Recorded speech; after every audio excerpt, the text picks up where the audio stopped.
دوستوں ایک عورت جو پردہ نشین ہے اور کورٹ سے خلا لینا چاہتی ہے یا کوئی بھی کیس فائل کرنا چاہتی ہے کورٹ میں،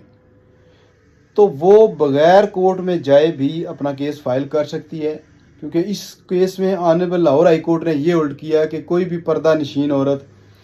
اپنا کوئی بھی بندہ مختار خاص مقرر کر کے اور کورٹ سے وہ خلا لے سکتی ہے، اور ایک بھی ڈیٹ پر اس کو کورٹ میں جانے کی ضرورت نہیں ہے۔ اس کا مختار خاص اس کے بیاف کے اوپر کارروائی کرے گا اور کورٹ اس میرج کو ڈیزالو کر دے گی،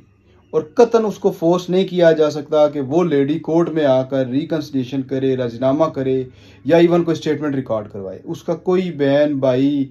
کوئی ریلیٹیو آ کر کورٹ میں یہ بیان دے دے کہ وہ میرج کو ڈیزالو کروانا چاہتی ہے، تو اسی بیس کے اوپر کورٹ میرج کو ڈیزالو کر دے گی۔ اور اگر کوئی کیس مینٹننس کا ہے یا ایون کسی اور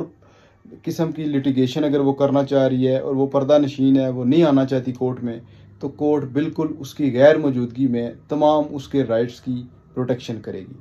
دوستوں فیملی لاء کے حوالے سے کسی قسم کا کوئی کویسچن ہو تو آپ ہمیں کمنٹ کر سکتے ہیں۔ تھینک یو سو مچ۔ اللہ حافظ۔